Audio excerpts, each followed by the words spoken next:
Hey Jen, I really like your hair. Thanks, Becky. I think the curls are awesome. Black hair's the best. Ah! Can you not do that? It's kind of inappropriate. What? Why? Well, it's kind of racist. You're probably wondering what went wrong in this workplace interaction between Becky and Jen. Unless you have a keen understanding of racial discrimination in today's workforce, you probably didn't notice that something very offensive has taken place. Jen called Becky the R word, causing Becky to feel shame and sadness. How can we avoid situations like this?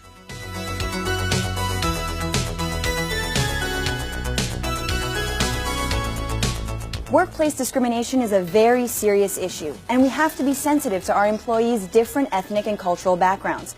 And just as it's important to be sensitive to our Black, Arab, and other non-white coworkers, it's also equally important to be sensitive to our white coworkers' sensitivity to that sensitivity. Can you believe that Trump wants to build a wall? I mean, that must really bother you as a Mexican.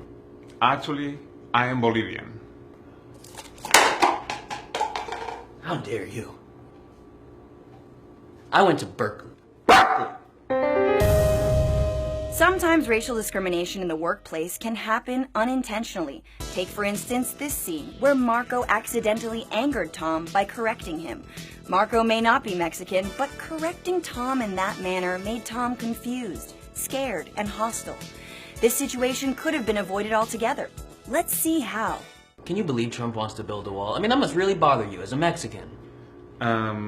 Yeah. I love Mexicans. They're so hardworking. Yeah, yes, we are great. Viva la Mexico! Go! Crisis averted. Every day we learn more about how people of color live with histories of oppression. And every day, we forget about those who also live with those histories, the oppressors. You see, the average person of color has spent years developing a thick skin when it comes to systemic racial oppression, while the average white person can go through many of their formative years without ever having to think about race. So hearing about racism can be traumatic for your white coworkers and create a negative work environment. White privilege might seem like everything is easier all the time. And it is. But it can also be hard, because feelings are hard.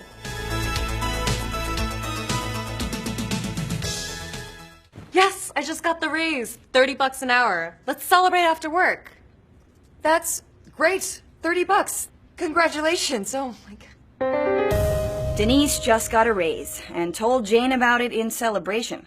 But what Denise doesn't know is Jane is actually earning far more for the same job, and now she feels guilty about it. If Denise had just kept her new income to herself, this whole situation could have been avoided.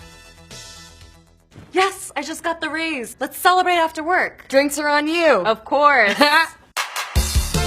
Being sensitive to white fragility is difficult, which is why we've devised a simple system to help you foster a non-hostile work environment for your white employees and coworkers.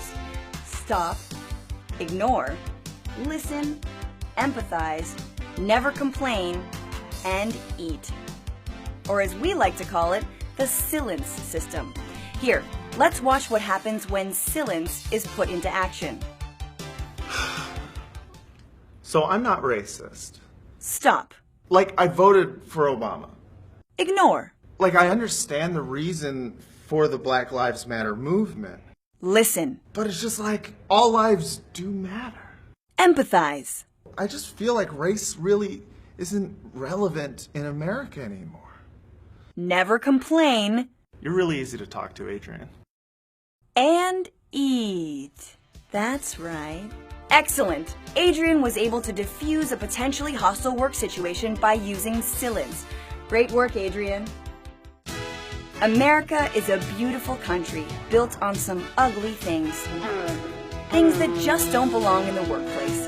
And in order to remain productive, we must all pitch in to protect our most powerful and most fragile. Because when silence works, everyone works. So let's all be sensitive. White sensitive. That was dumb. And you loved it. Well, stay tuned because there's more from Newsbroke. What's news broke? I don't know.